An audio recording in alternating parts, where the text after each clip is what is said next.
Now next write down, calculate the equivalent resistance, calculate the equivalent resistance between the points A and B, between the points A and B in each of the following networks, in each of the following networks as shown in the figure. तो मैं एक एक करके networks लेता जाऊंगा, सभी के लिए क्वेश्चन सेम है, ठीक है। तो हर एक की आपने जो है वो इक्विवेलेंट रेजिस्टेंस जो है वो फाइंड करनी है और आज आप खुद ट्राई करोगे ये। तो सबसे पहला नेटवर्क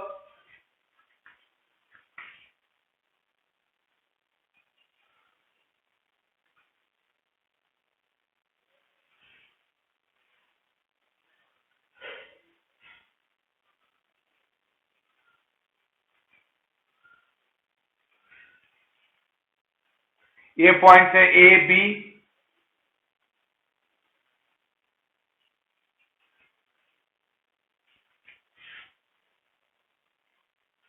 और ये रेजिस्टेंसेस दिए हैं 5 ohms, 5 ohms, 5 ohms, 5 ohms, 5 ohms, ठीक है। ए और बी के बीच में आपने नेट रेजिस्टेंस जो वो फाइंड करनी है। अब ये खुद करिए आप इसको, देखो ये और ये दो सीरीज में होगी, ये इसके साथ पैरेलल एंड देन सीरीज। करिए कैलकुलेटर और मुझे आंसर बताइए इसका कैलकुलेटर करके।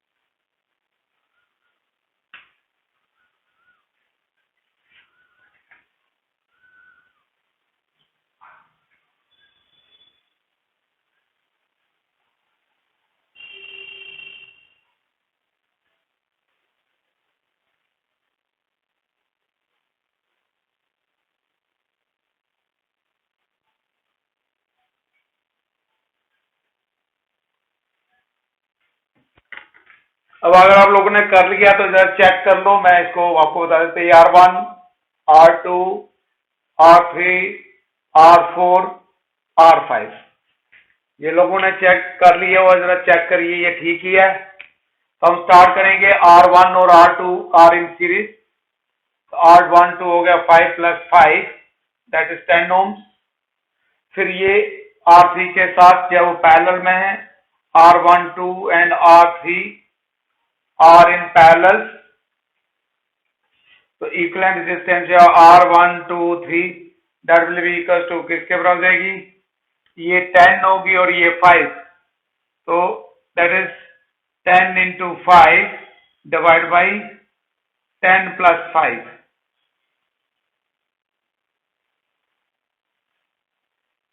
तो ये आ गया हमारे पास 50 डिवाइड बाई 15। नेक्स्ट, अब ये हमारी एक रेजिस्टेंस होगी यहां तक, तो नेक्स्ट आगे जो वो सारे सीरीज में है, R4, R123 and R5 are in series, तो इक्विवेलेंट रेजिस्टेंस जो है between A and B that will be equal to, ये सभी ऐड हो जाएंगे 5 ओम्स प्लस 50/15 प्लस 5, ठीक है। तो इसको सिंप्लीफाई करिए आप,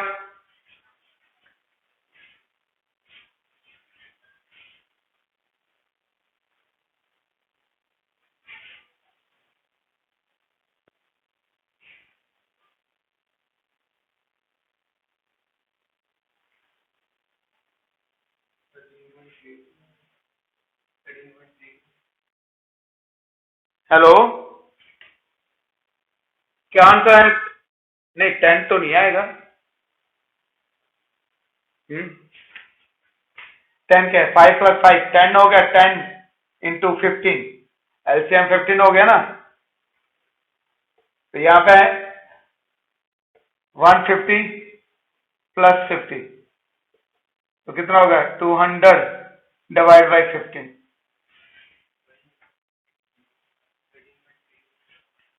ठीक है, तो यहां तक रख सकते हो, या ये आ जाएगा इसको करके 13 पॉइंट समथिंग इसका आंसर होगा 13.33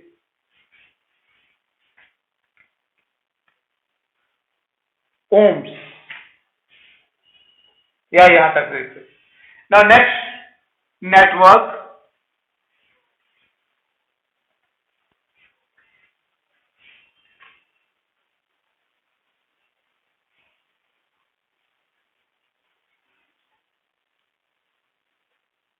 ए बी।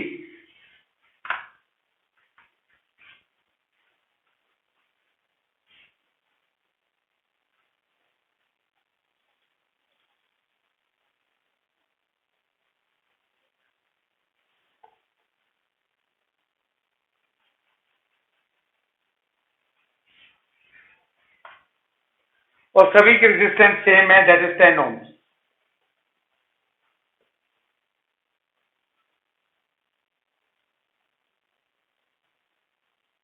ठीक है, अब आपको ये पता चलना चाहिए कि कॉम्बिनेशन को कैसे हमने इसको रिड्यूस करना है और कहां से इसको स्टार्ट करेंगे। तो इसमें भी आप क्या करिए, ये आप खुद करो, नाम दे देते हैं R1 2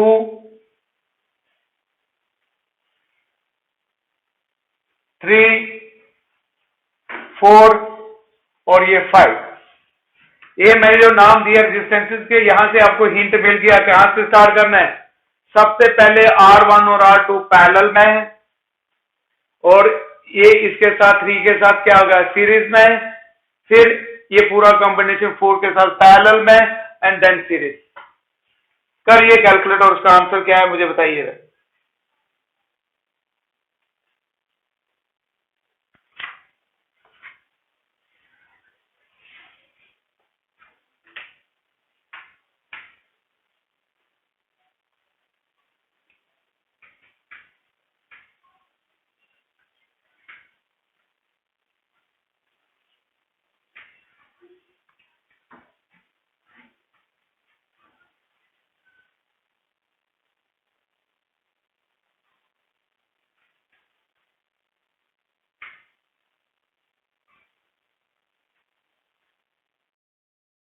है 16,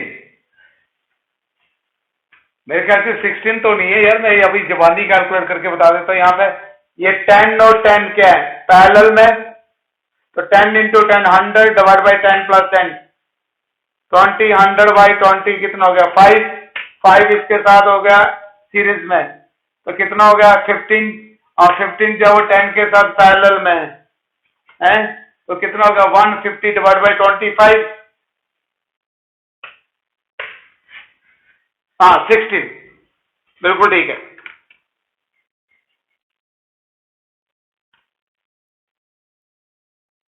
16 ohms, शाबाश, ठीक है, मैं कहीं और दूसरे का आंसर निकाल, तो 16 ohms सभी ने निकाल लिया। नेक्स्ट क्वेश्चन लिखो फिर।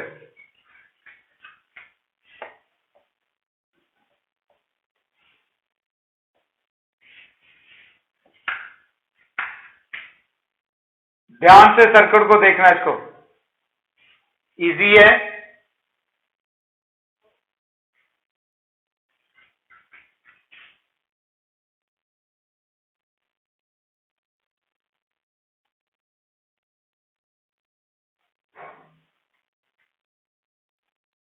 ये पॉइंट ए और ये बी,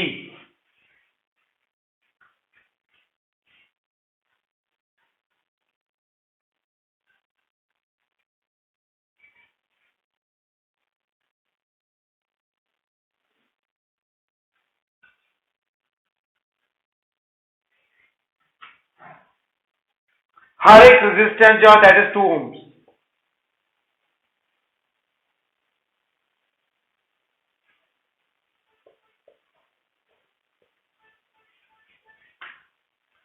ए और बी के बीच में आपको इक्विवेलेंट रेजिस्टेंस है वो फाइंड करनी है। अब इसमें बेटे देखो, ये यहां से देखो यहाँ ना, ये तो मीन्स यहाँ ये कनेक्टेड नहीं है, इसके साथ डायगोनल कनेक्टेड नहीं है, ये सेपरेट है। तो अब इसमें ये 2 ohms, ये और ये 2 वाली सीरीज में है, ये और ये भी सीरीज में है, और फिर अब इसका अगर हम सर्कल रिड्यूस करके बनाएं तो ये ऐसा बनेगा।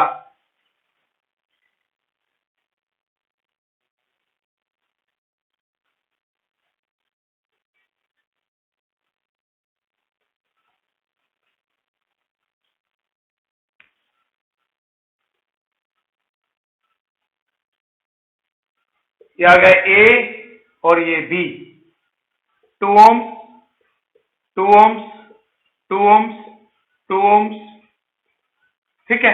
अब आप कर सकते हो इसको, तो ये दो दो सीरीज में है और फिर ये 4 जो वो पैरेलल में हो जाएंगे।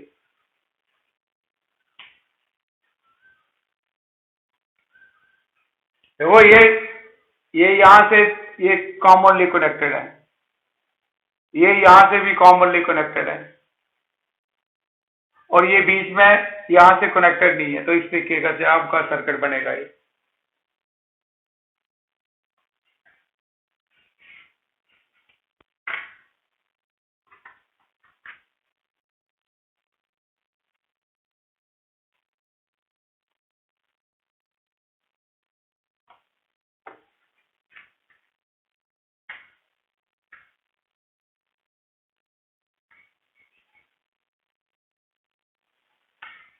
हो गया बेटे, 2/3 ohms, 2/3 ohms, ये ऐसे आएगा इक्विवेलेंट रेजिस्टेंस। जिन लोगों ने नहीं किया मैं बता देता हूं, ये आ गया 1/2 प्लस ये दो सीरीज में 4 हो गया, फिर ये भी सीरीज में 1/4, और ये तो 1/2, ठीक है, ये आ गया, ये पैरेलल में हो गया, तो 1/2 प्लस 1/4 प्लस 1/4 प्लस 1/2, ठीक है। तो ये आ जाएगा हमारे पास, that will be equal to 1 plus 1/2, that is 3/2, तो आर किसके बराबर होगा, 2/3 ohms।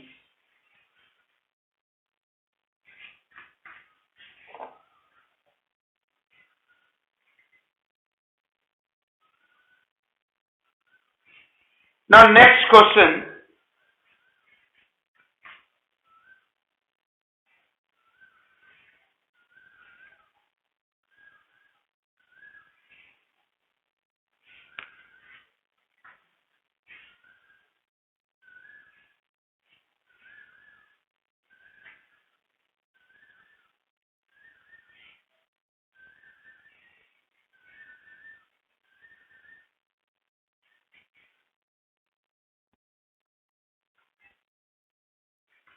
यह पॉइंट ए और ये बी, ये resistance 4 ohms, 4 ohms, 4 ohms, 2 ohms, 3 ohms and 3 ohms। ए और बी के बीच में आपको इक्विवेलेंट रेजिस्टेंस है वो फाइंड करनी है।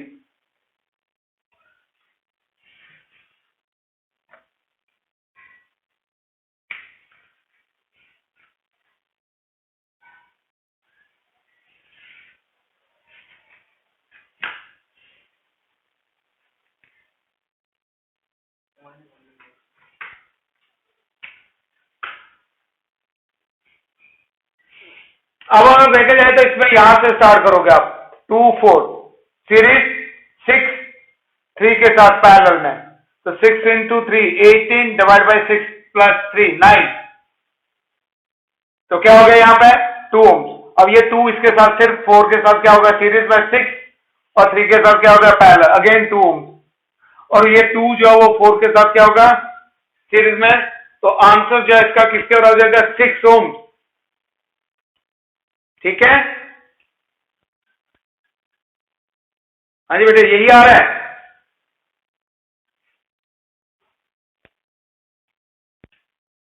हेलो,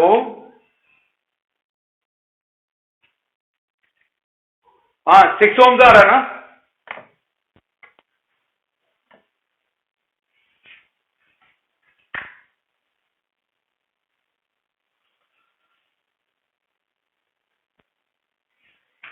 ये आ गया 2 4 सीरीज 6 6 3 के साथ पैरेलल में, तो ये आ जाएगा 2 जब इसको लेंगे, और ये 2 यहाँ 4 के साथ क्या होगा सीरीज में 6, और ये 6 3 के साथ क्या होगा पैरेलल में, फिर 2, और ये 2 4 के साथ क्या होगा सीरीज में।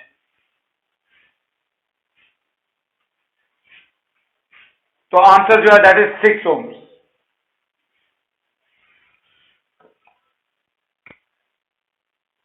Another question, find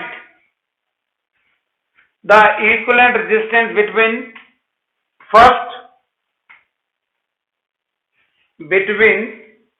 first part A and B and second part between A and C।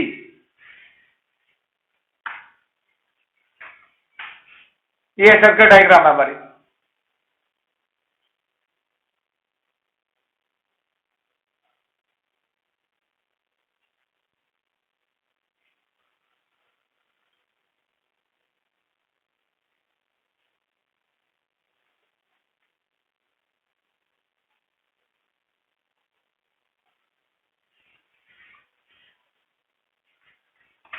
A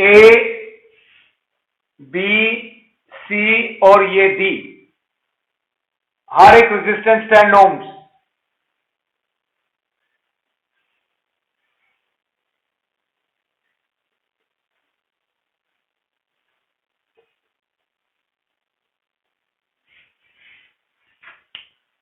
अब इस क्वेश्चन को मैंने तो सिर्फ 2 पार्ट दिए आपको, ए और बी, ए और सी, इसमें आपके और भी पार्ट बन सकते हैं। बी और सी के बीच में फाइंड करने के लिए पूछा जा सकता है, ए और डी के बीच में पूछा जा सकता है, बी और डी के बीच में क्या वो आपको कैलकुलेट करने के लिए कहा जा सकता है। तो अब आपको जो है ये 2 पार्ट होंगे तो बाकी भी कर सकते हो आप। अब इसमें ध्यान दीजिएगा, जब हमने ए और बी के बीच में रेजिस्टेंस निकालनी है तो हमारा जो सर्किट होगा किसके लिए, first part A and B के लिए जो हमारी सर्किट डायग्राम होगी, रिड्यूस सर्किट जो होगा वो जैसे हो जाएगा, ये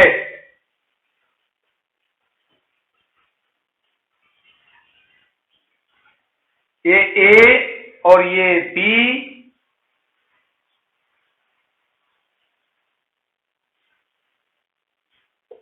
ये सर्किट डायग्राम हो जाएगी। 10 ohms 10 ohms 10 ohms,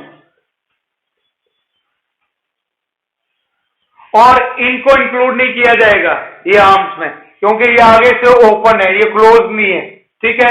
तो यहां तक ये सर्किट यहां से क्लोज है, तो ये 2 रेजिस्टेंसेस जो है ये कंट्रीब्यूट नहीं करेंगी नेट रेजिस्टेंस में, ठीक है, क्योंकि ये ओपन है यहां से।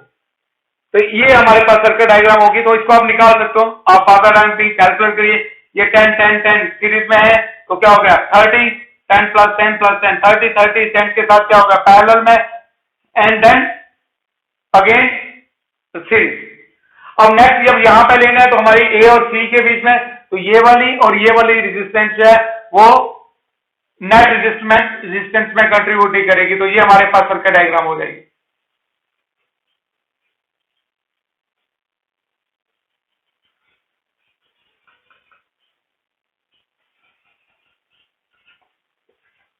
ये आ गया ए पॉइंट और ये सी पॉइंट, ये 10 ohms,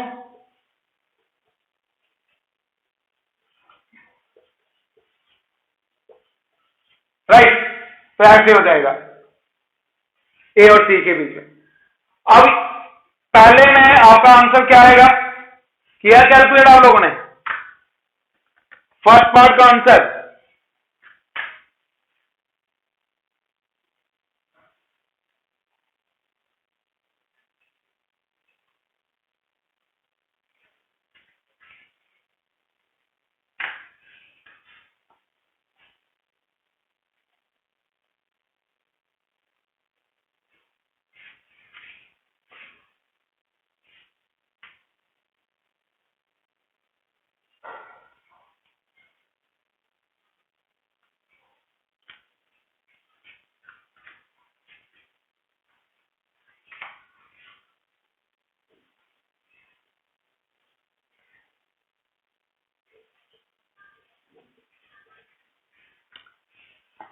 अब पहले पार्ट के लिए ये देखो इधर बेटे, ये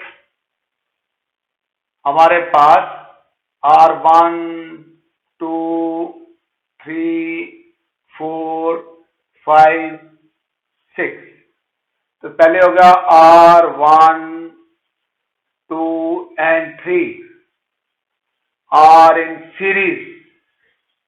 Equivalent resistance R1 2 3 is 10 plus 10 plus 10, that is 30 ohms. अब ये जो 30 ohms है, ये इसके साथ क्या है, पैरेलल में, तो R1 2 3 and R4 are in parallel, तो डायरेक्ट ले सकते हैं R1 2 3 4, दो रेजिस्टेंसेज हैं, तो 30 into 10 divided by 30 plus 10, so that is 300 divided by 40. ठीक है, तो क्या होगा 30/4 ohms. अब उसके बाद ये यहां तक आ गए, हम ये आ गए हमारे पर रेजिस्टेंस, तो ये आ गए नेक्स्ट जो क्या है, सारी सीरीज में है, तो नेक्स्ट क्या हो जाएगा R5 R1 2 3 4 and R6 are in series, तो equivalent resistance between A and B किसके बराबर देगी, ऐड होगी 10 plus 30/4 plus 10, so that is 20 plus 30 50/4, sorry 40 80/4, LCM 4 हो गया, ये 40 हो गया और ये भी 40, अभी भी मैं गलत कर रहा हूं उसको, 40 plus 40 180, 110 divided by 4 ohms, ये इसकी इक्विवेलेंट रेजिस्टेंस हो गया, इसको 4 से डिवाइड कर लोगे तो 27 समथिंग इसका आंसर आ जाएगा. ठीक है, अब ये खुद करना आपने, ये वाला देखो दोनों, ये सीरीज में 20 ohms, ये भी सीरीज में 20 ohms. अब ये 20 और 20 क्या हो गए पैरेलल में, और फिर ये सारे क्या हो गए सीरीज में, राइट. तो ये कैलकुलेट करोगे तो इसका आंसर जो आपका 30 ohms आ जाएगा. कितना हो जाएगा 30 ohms. तो ये वाला पार्ट खुद ट्राई करो, एनसीईआरटी का क्वेश्चन है ये 3.20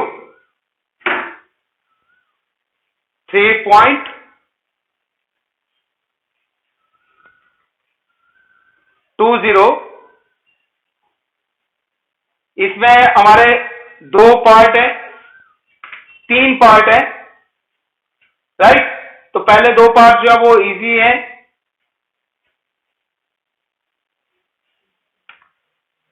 पहले दो पार्ट में क्या है, given n number of resistor each of resistance are, how will you combine them to get the maximum and minimum effective resistance. और ये हम कर चुके हैं, मैंने आपको बताया था, सीरीज में NR हो जाएगा और पैरेलल में क्या हो जाएगा हमारे पास R/N, वैसे ले लेंगे. ठीक है, what is the ratio of maximum to minimum, वो ऑलरेडी आपको मैंने बताई ही है, मैक्सिमम RS/R है, वो जब हमने सीरीज और पैरेलल का कॉम्बिनेशन तो वहां से करा दी. और सेकंड पार्ट में क्या दिया हुआ है, given the resistance is 1 ohms 2 ohms and 3 ohms, how will you combine them to get equivalent resistance. तो ये हमारे पास चार पार्ट है, तो इसमें आपने कॉम्बिनेशन खुद बनानी है, खुद ट्राई करना इसका कि कैसे कनेक्ट करेंगे ताकि हमारे पास ये रेजिस्टेंसेस आए. तीन रेजिस्टेंसेस है, 1 ohms 2 ohms and 3 ohms. How will you connect them to get equivalent resistance of, पहले केस में 11/3 ohms, सेकंड में 11/5 ohms, थर्ड में 6 ohms और फोर्थ में 6/11 ohms. ठीक है, तो कैसे कंबाइन करोगे, तो ये खुद करना है अपने टीम को, डिफरेंट डिफरेंट कॉम्बिनेशन बनाइए अपने तरफ से और ये आंसर आने चाहिए. अब इसका सी पार्ट जो है, determine the equivalent resistance of the following network. ये नेटवर्क है हमारे पास,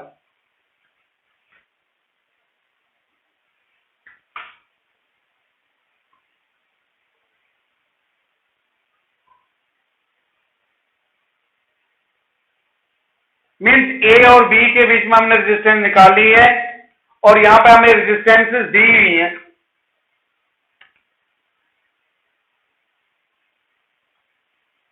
वन ओम, 1 ओम, 1 ओम, 1 ओम, 1 ओम, 1 ओम, हर एक रेजिस्टेंस जो है वो 1 ओम की है।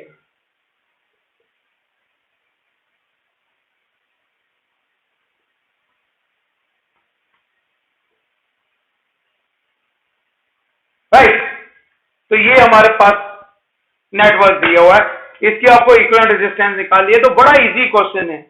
अब इसमें हम क्या कर सकते हैं, एक, क्योंकि सभी में हर एक, इसमें कितने यूनिट्स लगे हुए हैं, 1 2 3 4, तो हर एक यूनिट के अंदर 4 रेजिस्टेंसेज हैं। तो एक जो यूनिट है उसकी रेजिस्टेंस हम निकाल लेंगे और सभी की सेम रहेगी और वो 4 यूनिट जो है they are connected in series. Right, तो फिर उसको सीरीज में जो वो ऐड कर देंगे या 4 से मल्टीप्लाई कर देंगे। राइट,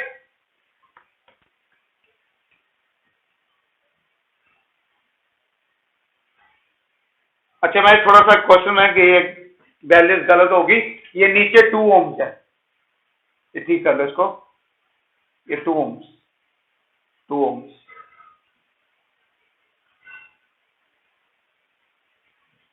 अब हम एक रेजिस्टेंस पहले हम निकाल लेंगे 1 यूनिट की, ये 1 unit, this is second, this is third and this is fourth.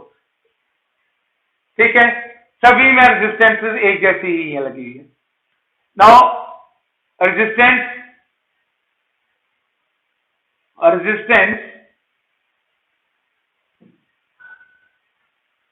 Equivalent resistance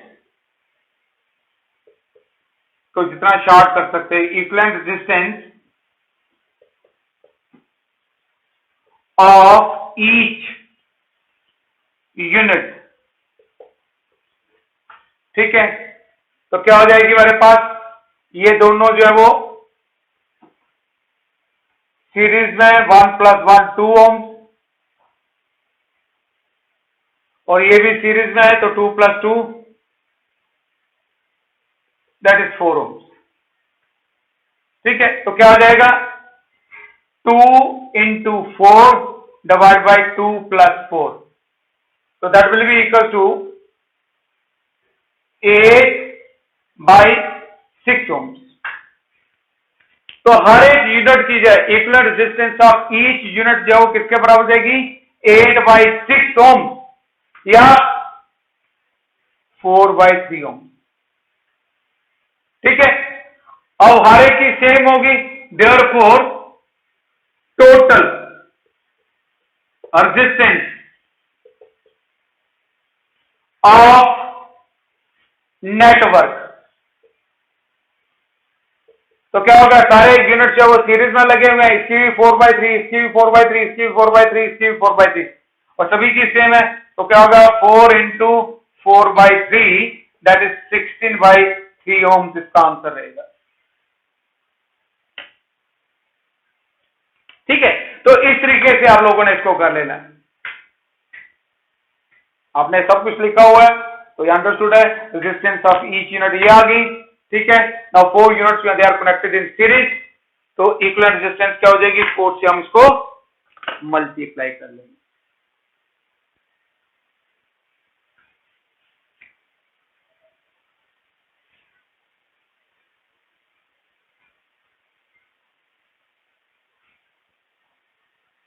अब नेक्स्ट क्वेश्चन जो है that is 3.25 3.25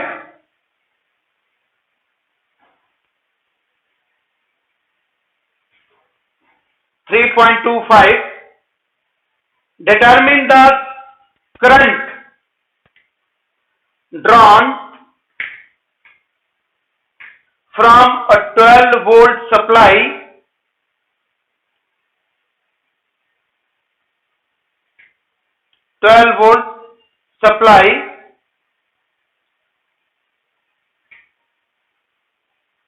with internal resistance 0.5 ohms जो सोर्स है उसकी इंटरनल रेजिस्टेंस भी दी हुई है।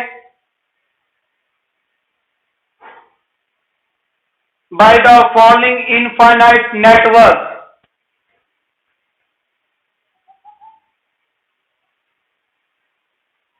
by the following infinite network, each resistor has 1 ohms resistance.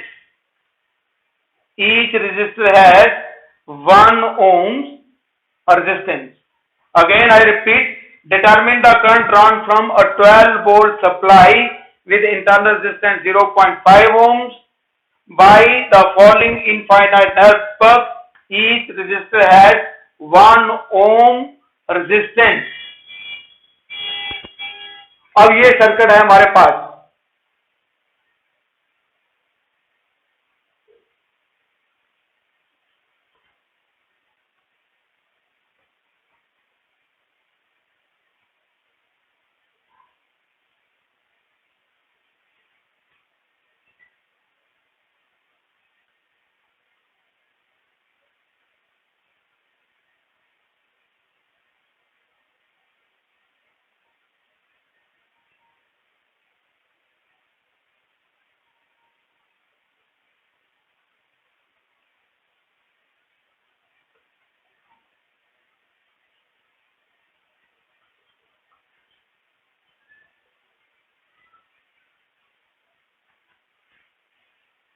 A and B.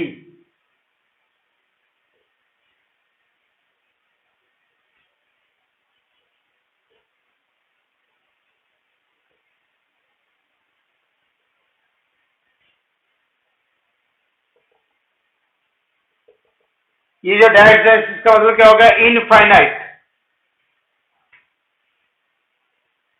1 ओम, 1 ओम, 1 ओम, 1 ओम, 1 ओम,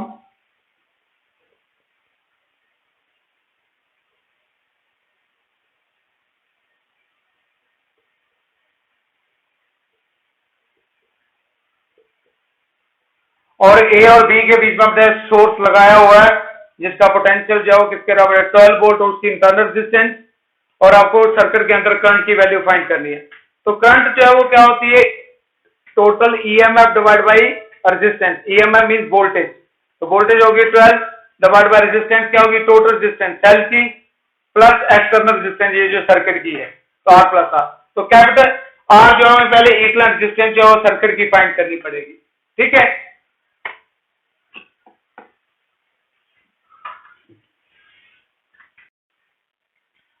अब इस टाइप के क्वेश्चंस को जरा ध्यान से देखना। ये अब इस टाइप का क्वेश्चन कैपेसिटर्स में भी हो सकता था, वहां हो सकता रह गया हो, तो अगर ये समझ आ गया फार्मूले उल्टे बाकी करने का देगा देंगे। तो जब भी इस टाइप का सर्किट होगा तो आपने क्या करना है? इस इनफाइनाइट नेटवर्क के ये पूरा जो नेटवर्क है ए और बी के बीच में, ये सारा का सारा इसकी रेजिस्टेंस जो है एक्स मान लेंगे। Let X be the resistance of infinite network between A and B। तो क्या हो गया? ये पूरा यहां से लेके यहां तक क्या है? ये A पॉइंट हो गया और ये B पॉइंट हो गया। ठीक है, और ए और बी के बीच में ये जो है हमारे पास इसकी जो रेजिस्टेंस आई वो एक्स आ गई। क्लियर हो गया? यहां से लेके यहां तक हमने एक्स पोज कर दिया और एक्स को हमने फाइंड करना है। नाउ ये इनफाइनाइट नेटवर्क है, तो इनफाइनाइट नेटवर्क के अंदर अगर हम ऐसा ही एक और कॉम्बिनेशन आगे इसके आगे कनेक्ट कर दें, 3 रेजिस्टेंसेस का, ये आ गया।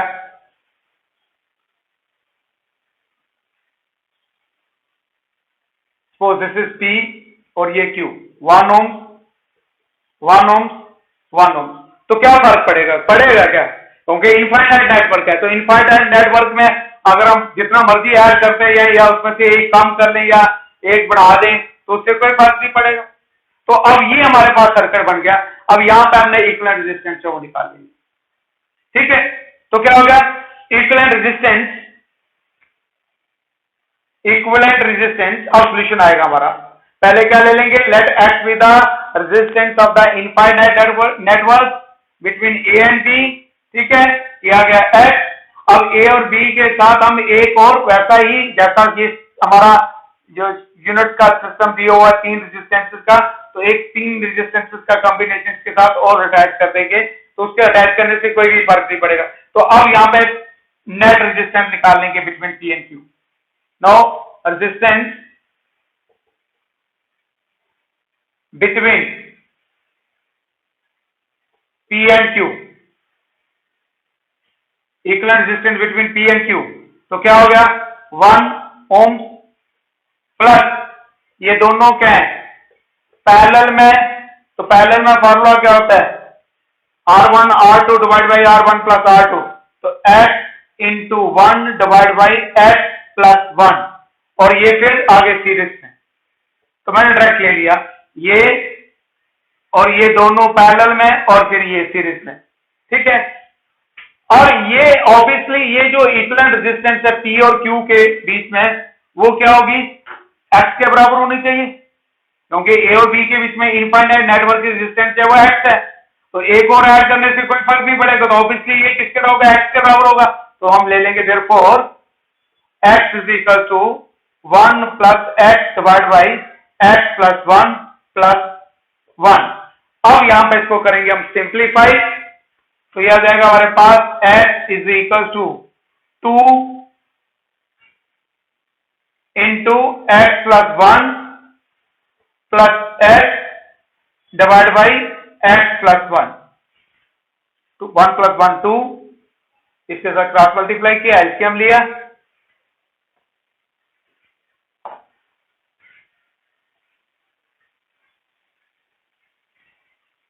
ये क्वाड्रेटिक इक्वेशन बनेगी। ये हो गया हमारे पास x into X plus 1 is equal to 2x plus 2 plus x, यहां पे क्या हो गया x plus 1 sorry X square, x into X square plus x is equal to 2x plus 2 plus x and x cancels, तो क्या हो गया r X square minus 2x is equal to 0। Now find the value of x की value find करेंगे, तो x की value जो है वो हमारे पास किसके बराबर हो जाएगी, that will be equal to x is equal to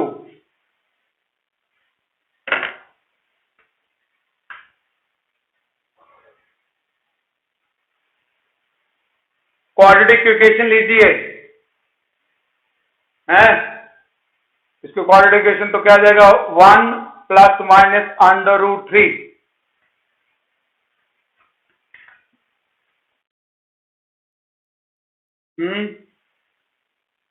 ये आ गया ना x square minus 2x minus,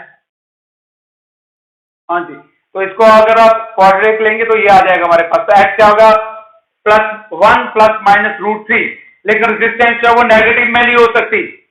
ठीक है, रेजिस्टेंस जो है that can not be negative, तो देयरफॉर इक्विवेलेंट रेजिस्टेंस क्या हो जाएगी x is equal to 1 plus under root 3 और x is equal to 1 plus root 3 क्या होता है 1.732, तो x is equal to 2 plus 732 ohm, तो ये हमारे पास इनफाइनाइट नेटवर्क जो उसकी रेजिस्टेंस आ गई। अब आपको पार्ट पूछा हुआ था you have to find current, तो करंट क्या होती है ईएमएफ अभी पढ़ाऊंगा मैं, ईएमएफ पोटेंशियल डिफरेंस भी होता है जब सेल जो है वो ओपन सर्किट में हो, तो 12 वोल्ट दिया हुआ है डिवाइड बाय टोटल रेजिस्टेंस, तो टोटल रेजिस्टेंस होगी हमारे पास 2 plus 732 plus internal resistance of cell that is 5 0.5, तो यहां से आप इसको सिंप्लीफाई करिए तो आपकी करंट जो वो आ जाएगी।